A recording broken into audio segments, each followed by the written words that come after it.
The Marty Feldman Comedy Machine, starring... Good Lord, they still haven't fixed him. Groucho Marx. Vintage comedy, I expect. Tom Paxton. Refreshing new music, I expect.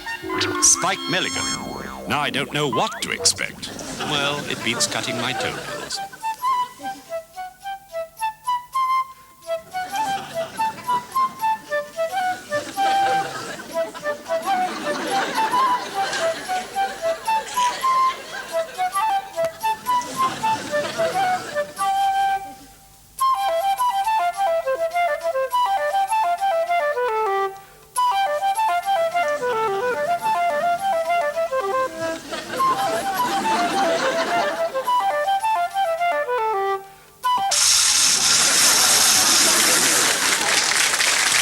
Excuse me, sir. I'm sorry to bother you. I wonder if you could possibly direct me to Woodville Street. Oh, yes, easily. Thank you. Excuse me, sir. Yes. Woodville Street? Well, I'm in a bit of a hurry, you see, because I'm on my way to an embalming lesson. Oh. Yes. You wanted where? Woodville. Woodville. Woodville Street, yes. Let's see. It's the first on the left, second on the right. Thank you so much. Keep going until you come to a turning on the left. I think it's called Lumsden Avenue, I think. Lumsden Avenue. No, wait a minute, I lied. No, it's called... Yes, I think it's Lumsden Avenue, yes. Anyway, you can't miss it, because there's a shop on the corner. Yes. It's called Goldberg's Delicatessen. Splendid. No, it's a hooligans. Anyway, don't worry about that, because there's a big pub opposite that says the Golden Trust. It's called the Golden Trust. You can't miss it. Anyway, it's Lumsden Avenue. Lumsden Avenue, Thank you very much. Bye. It's a pleasure. What do I do when I get there? Oh, you ignore it. Ignore it? Yes, nowhere near where you wanted to go. You wanted to go to Woodville Street, didn't you? Yes. Well, the best bet is cut across Bewdley Walk, then you take a bus, ask them to let you off at Lonsdale's Corner, which is right near the station. You can catch a train from the station to Luton Airport. There's a direct flight 3:40 to Barcelona. When you get to Barcelona, cut across to Ostario del Pupo and ask for Pedro. Pedro, yes, he's a friend of mine. He'll fix you up with a steamship passage to Hong Kong. Really? When you get to Hong Kong, you get in a rickshaw and you go down Song Ling Chow Street, across Ho Mung Fu Chu Street, down the avenue, round a bend, across the zebra crossing, then there's a whole line of trees there. When you come, there's a fourth lamppost on the left. Yeah. And then you ask again. Or you could walk. It's only round the corner. Come on, lads! Let him have it! Need a bloody between your heart!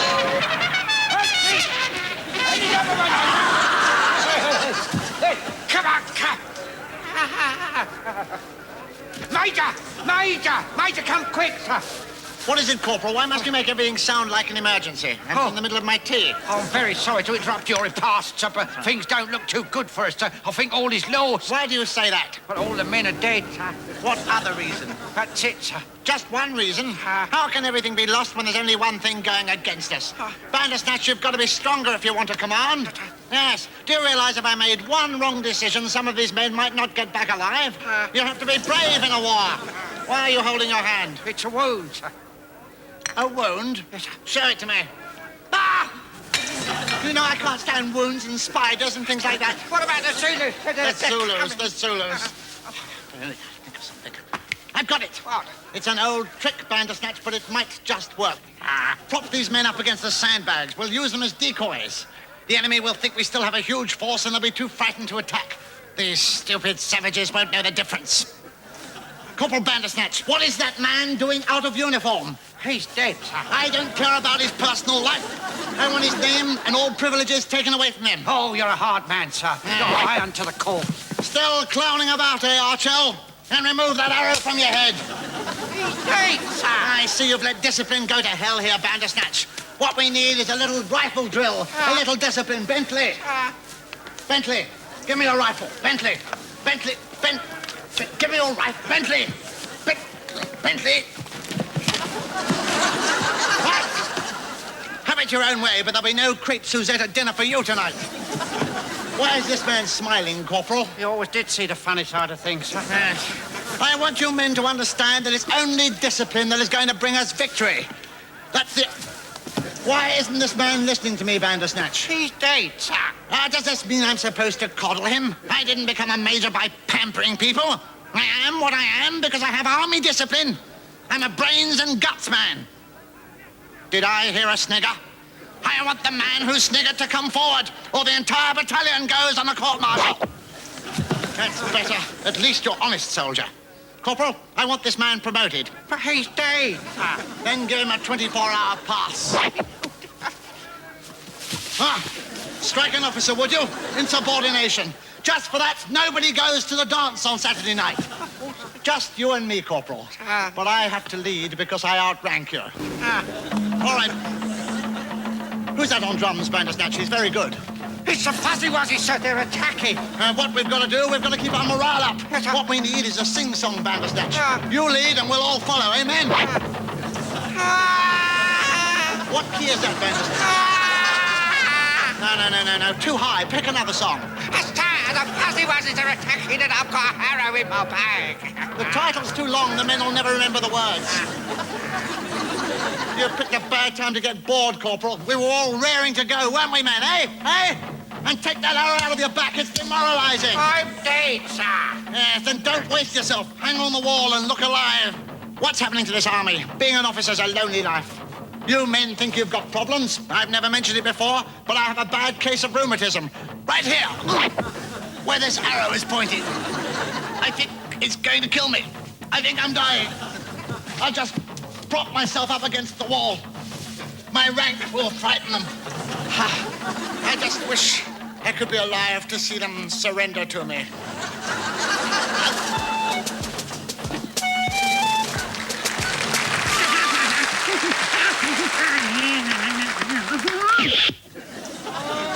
Brother Onan, what a beautiful day this is.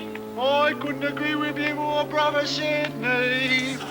Good. Whoever does not want this over there, over here. I would say there is the nearest place to me. Right-o. It's a sign from heaven. Amen. Aye. Oh! Count to 10, brother. Aye.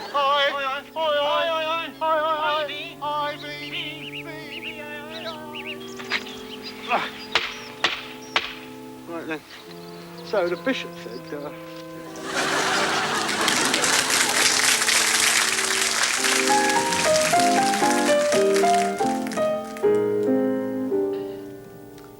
Ever since songwriters started writing songs, they have written songs about a rose.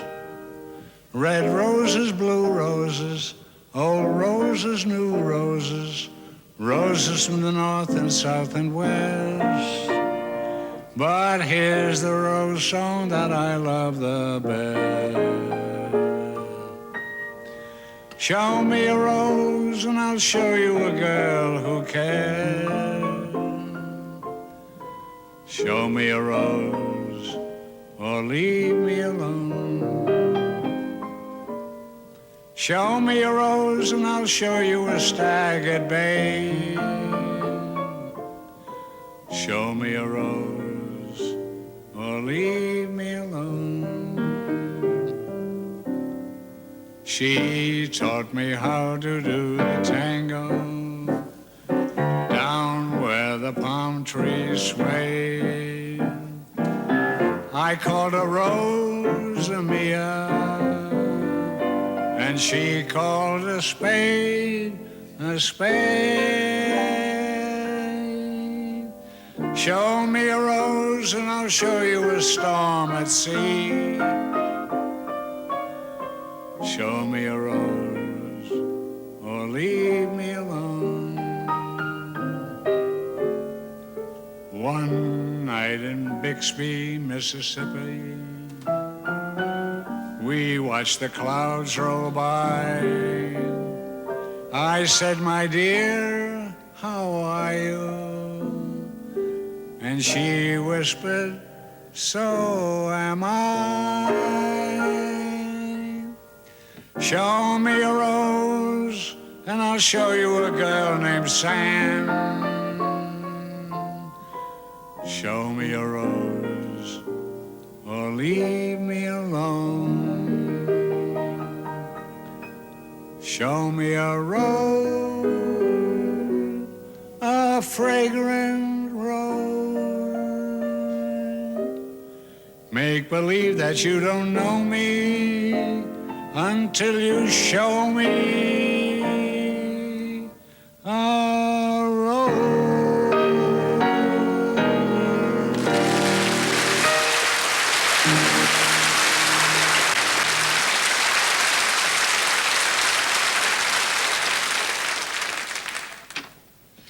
Your next patient is here, Doctor, a Mr. Spliff. Thank you, nurse. Show him in, will you? Good morning. Do sit down. Now, what appears to be your problem? I don't know exactly how to put this, Doctor, but every time I finish a sentence, my mouth continues to move for a couple of seconds. You do that again. I can't help doing it. It happens every time. Amazing. It's very uncomfortable being out of synchronization. Yes. Well, look here, I think I'd better look at you. Look, why, please? Say ah. Ah.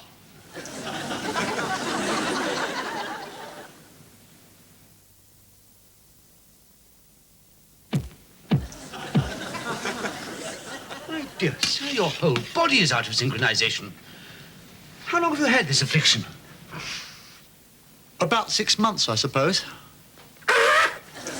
It happened when I started to see a lot of foreign movies. You know, when they dub them into English, they always do a terribly bad job. Huh? Doctor, what am I going to do?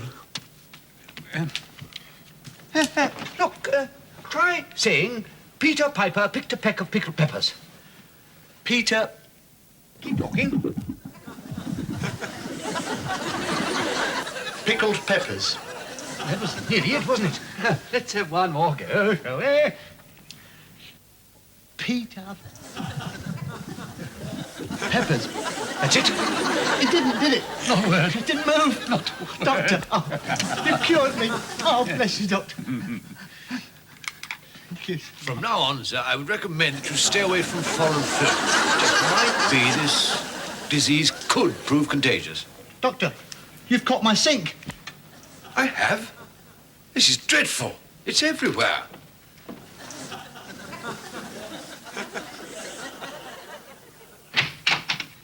Doctor, your next patient is here.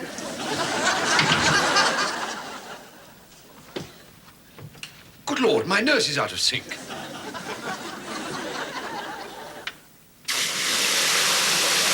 Your sink is out of sync. Amazing. Well, anyway, you're cured, Mr. Brown. Good day.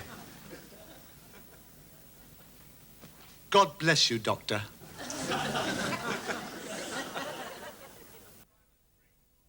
Engine driver Spriggs to see you, sir. Show him in. Ah, Spriggs. Well, will that be all, sir? Can I go now? Sit down, Spriggs, please.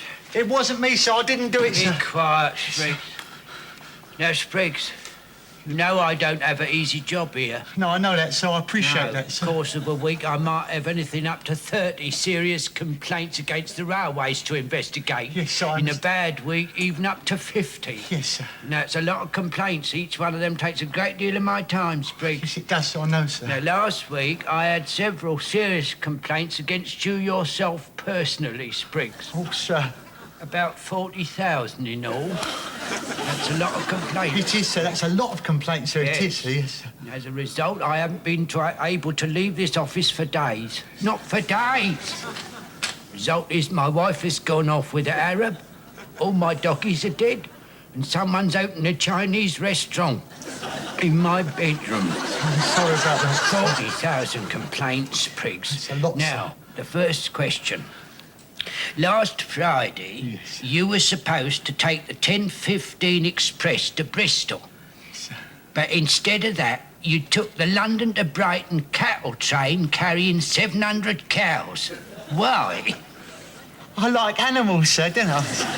But why did you take them to Manchester? So I'd been to Brighton, hadn't I, sir? Spriggs. I got bored, sir, that was it. Bored. Yes, So you took 700 cows to Manchester. yes, sir. Travel broadens the mind, sir, doesn't it? If you wanted to go north, why didn't you take the up line? I got confused, sir. Confused, yes. Why did you ignore all the signals? I was out of my cabin, sir, Yes, wasn't I? you was. Out of your cabin, sitting on the front of your engine, flying your kite. I've seen the photographs. They're in all the papers. It's no laughing matter, Spriggs. I was trying to break the ice, sir. Don't you tempt me, Spriggs. So, you took 700 cows from Brighton to Manchester on the down line, sitting on the front of your engine, flying a kite. Yes, sir. Right. Now, Yes, sir. Manchester Cathedral. Oh, indeed, Spriggs. Yes. I forgot to stop, sir, didn't I? Yes, you did, didn't you? I've heard all about it from the traffic policeman and from the bishop himself. The traffic policeman and the bishop. Apparently, your arrival and that of your locomotive in the nave during the singing of the 49th Psalm had quite an effect on them all, a very unnerving effect on the whole congregation. And the bishop further goes on to say that when he tried to restore calm by mounting what was left of the pulpit to deliver his sermon, you started shunting operations in the East Transept. I was trying to help him, sir. I was in the way, sir. I was trying to help. But why did you release the cows? I panicked, sir. I couldn't see in all the steam, sir. No more could the congregation, Spriggs. That's why the cows come as a bit of a shock to them. I mean, the mooing and the clanking and the noise of the engine and the hot steam would have impressed an atheist, leave alone them what believe in the wrath of God. The bishop himself told me that he thought it was the end of the world, and he's a bishop. So, look, I can help to pay for the damage. I took a collection, You're so I took... going to pay for it, all right, Spriggs, and I'm going to punish you further. Oh, sir. You are going to write out for me 50 times I must not drive my puffer train up Manchester Cathedral. Now, get out. Yes, sir. Oh, Spriggs, Sir? what about them lines I gave you to write out last week? Yes, sir. Here they are, sir. I wrote it out 50 times like you told me, sir. Cool. Love a duck. Spriggs, don't you know that Buckingham is spelt with a capital B and there's only one owl in Palace? Yes, sir. Next time it'll be on your BTM. Oh, sir. Now get out.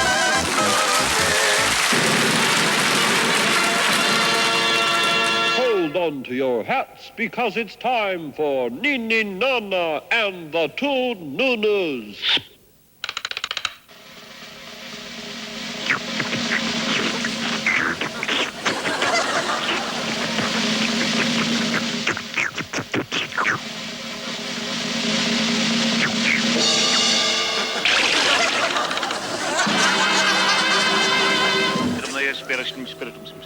Her firm young bosoms pressed against the madras cotton of her shirt.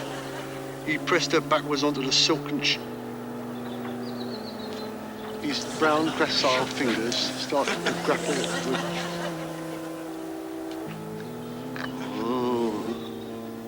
Oh, dearie me. Oh, monk's days are over, lad.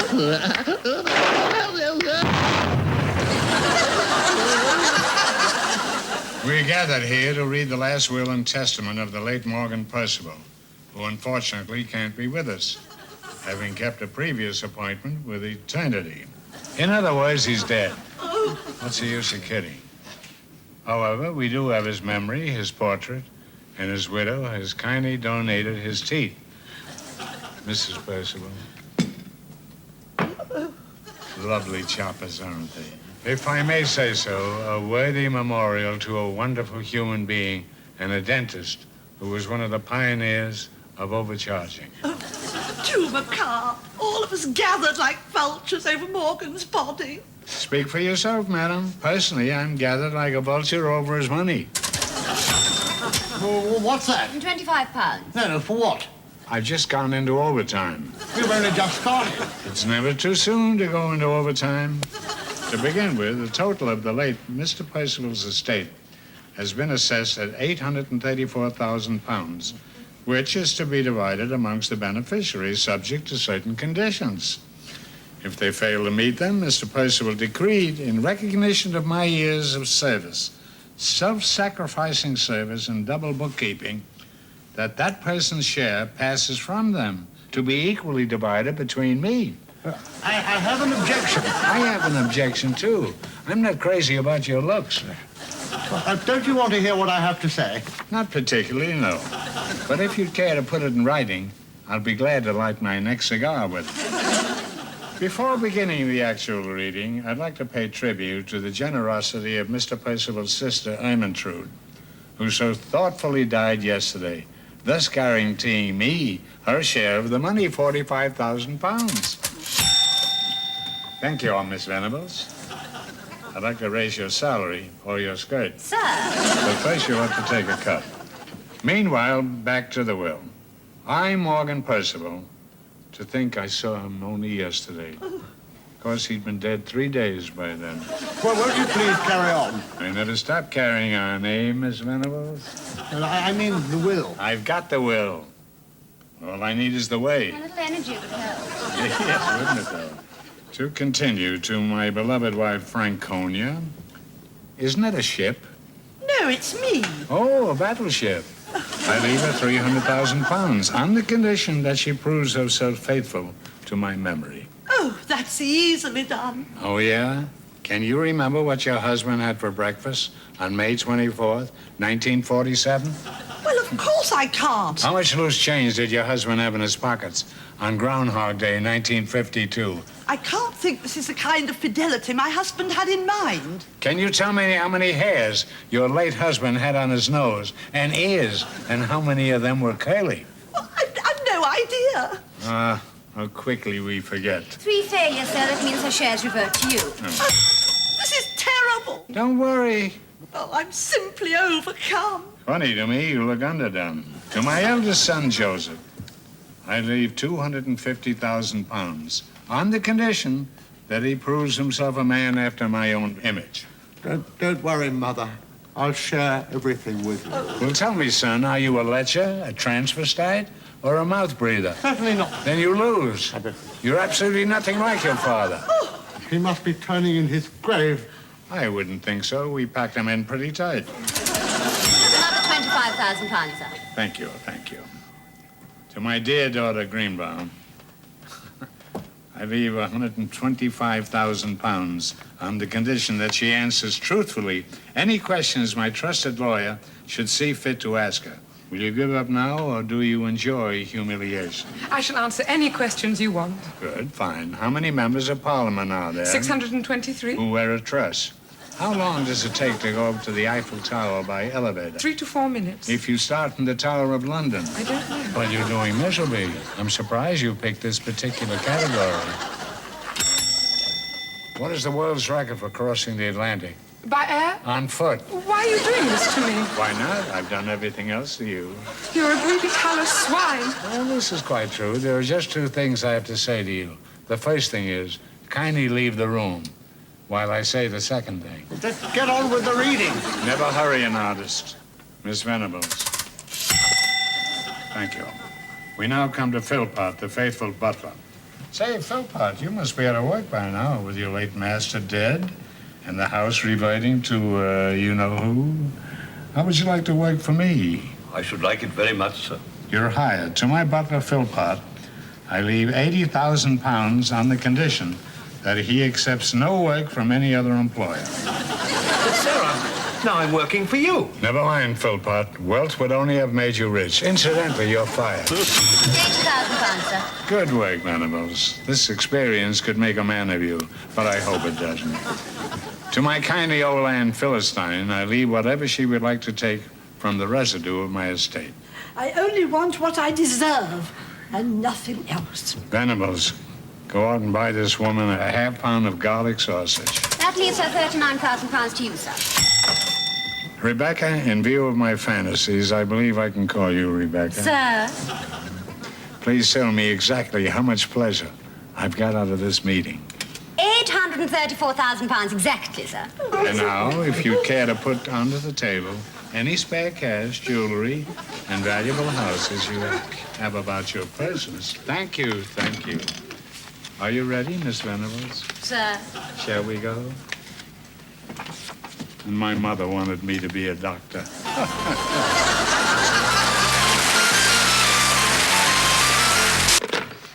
Plainclothes dishwasher Arthur Famish made television history today when he dived fully clothed into a vat of boiling deodorant.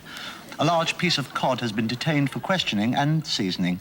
Famish, who left his first million on a number 14 bus, refused to elaborate on his obsession with plastic wardrobes, but came clean on the question of hotel management in East Warsaw. Described as a public nuisance by the Brighton Watch Committee, Famish leaves a wife and 3 pounds of new potatoes. He was 132, if he was a day. More news in just a moment. Stay tuned. Or don't. It's up to you.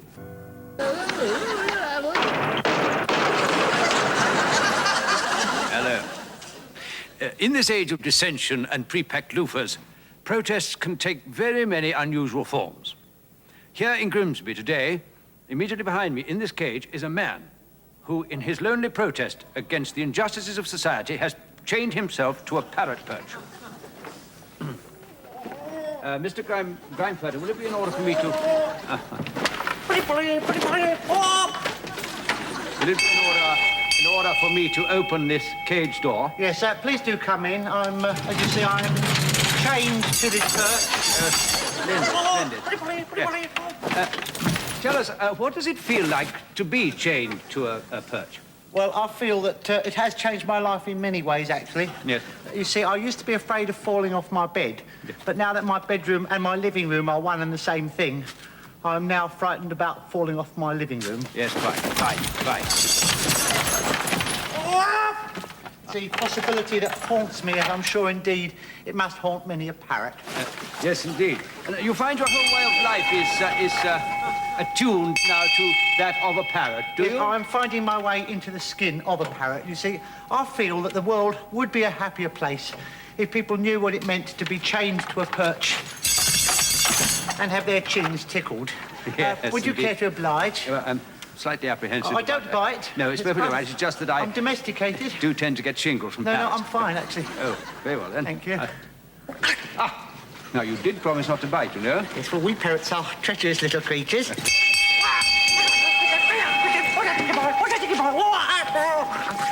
Now, so what is it exactly, or approximately, that you are protesting against? I'm protesting against the extermination of the dodo. You see, I feel that it is mankind's most vicious act, the extermination of the dodo. And I feel that by sitting here, chained to my perch, embodying the very epitome of bird-worthiness, I'm able to make the public more aware of the plight of the poor old dodo. I see. Dodo, you've heard of empathy, have you? Oh, yes, indeed. Well, that has nothing to do with it.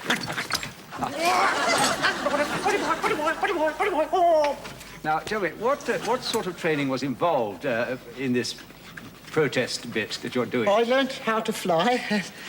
You did? Yes, Really? I I mean, actually fly as a parrot? No, not like a parrot, like an ostrich. But ostriches don't fly. No, quite. Neither do dodos, which brings me back to the point of my protest. Yes, indeed. Why are you so, if I may ask, why are you so worried about the dodo? Why am I worried? Dodo! Why am I worried about the dodo? Well, you see, the dodo is threatened with extinction, and soon after that, there won't be any left. The dodo has been extinct for millions of years. Oh, then my protest is indeed timely. I thought I hadn't seen any in my bird bath lately. You know, there's nothing personal, of course, but some people might consider you to be an idiot. I am an idiot. Idiot! Who's an idiot? What does your wife think about this? Who's an idiot? I'm an idiot. I'm an idiot. Yes, what about your wife? What does she think about this? She thinks I'm an idiot, too. Oh, it's an idiot. Well, perhaps you could have a word with your wife. No, I'm afraid not. She's floating around the sink at the moment, protesting against the extermination of the jellyfish. But jellyfish are not being exterminated. No. She's an idiot, too. I see. Well, with that, it's back to the... Are we off? Back to the pub. I packed it.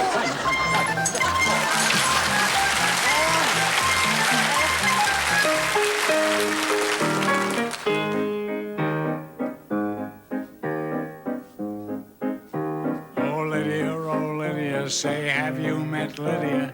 Lydia, the tattoo lady. She has eyes that men adore so, and a torso even more so. Lydia, oh Lydia, that encyclopedia. Oh Lydia, the queen of tattoo. On her back is the Battle of Waterloo. Beside it, the wreck of the Hespers too. And proudly above waves the red, white, and blue. You can learn a lot from Lydia.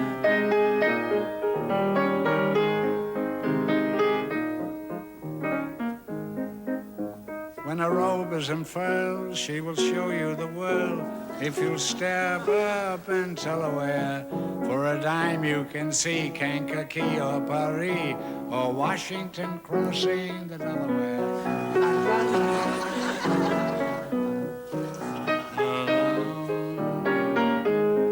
Oh, Lydia, say, have you met Lydia?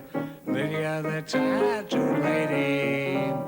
When her muscles start relaxing, up the hill comes Andrew Jackson. Lydia, oh Lydia, that encyclopedia. Oh Lydia, the champ of them all. For 2 bits she will do a mazurka and jazz with a view of Niagara that nobody has. And on a clear day you can see Alcatraz. You can learn a lot from Lydia.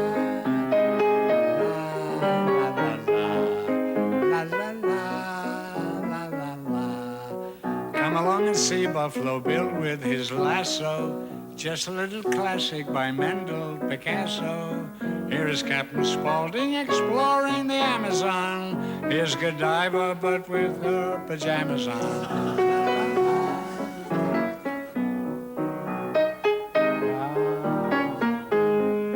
Oh, Lydia, say, have you met Lydia? Oh, Lydia, the champ of them all. She once swept an admiral clear off his feet. The ships on her hips made his heart skip a beat. And now the old boy's in command of the fleet. For he went and married Lydia. I said Lydia. He said Lydia. I said Lydia. He said Lydia.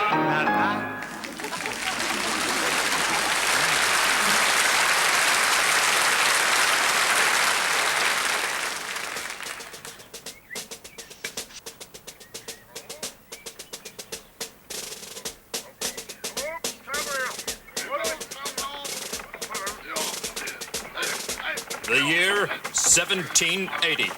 2 men embark on a unique mission of conquest. Their orders, pull the cannon 40 miles over cruel and treacherous terrain. Their objective, the impenetrable castle of Dimpleshire. The men, Corporal Capers, Lieutenant Biles, and Canon Jakowski. This is their story. Every word of it is true.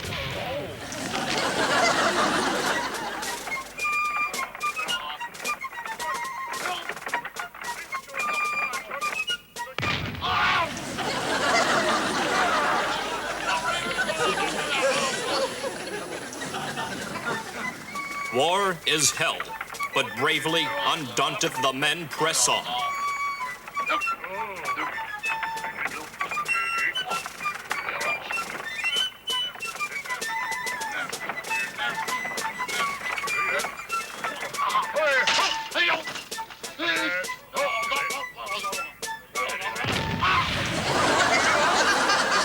What Christ glory?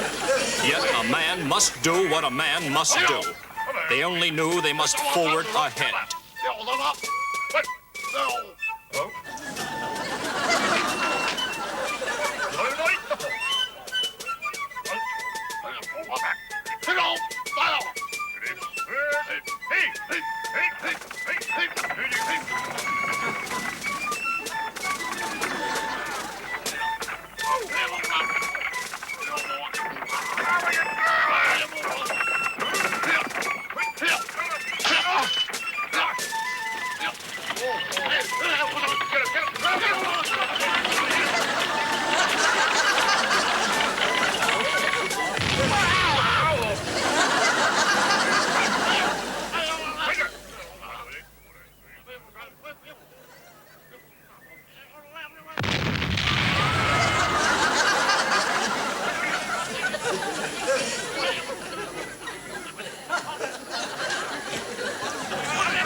As they neared their destination, one could not help notice that these men had suffered.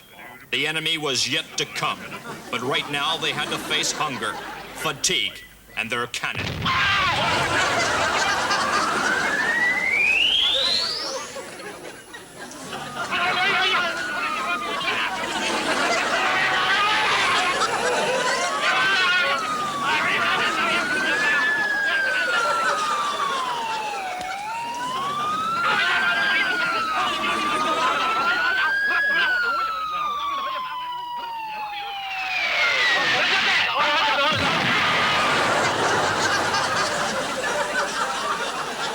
Early dawn, and there it was, the castle of Dimpleshire.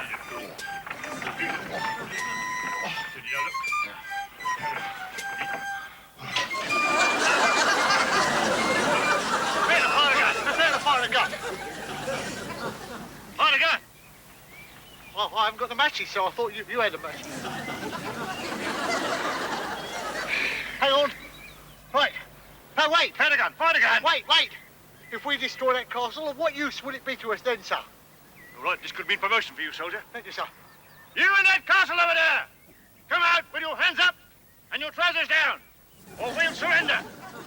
We will never surrender. God save the little king. Did you hear that? I heard that, sir. All right, prepare to fire the gun. Take aim. Hang on. Right, prepare to fire. Prepare to fire. What? Shh. The drawbridge.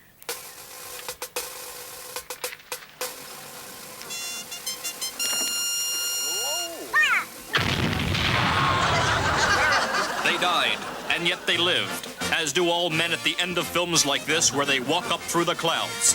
Corporal Capers and Lieutenant Biles, we salute you.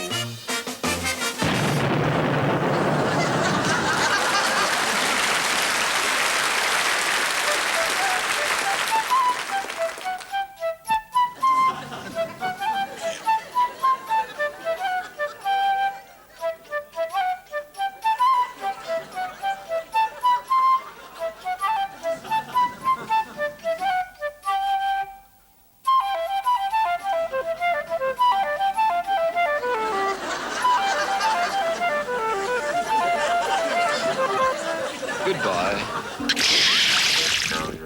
Goodbye. Goodbye. Goodbye. Goodbye. Goodbye.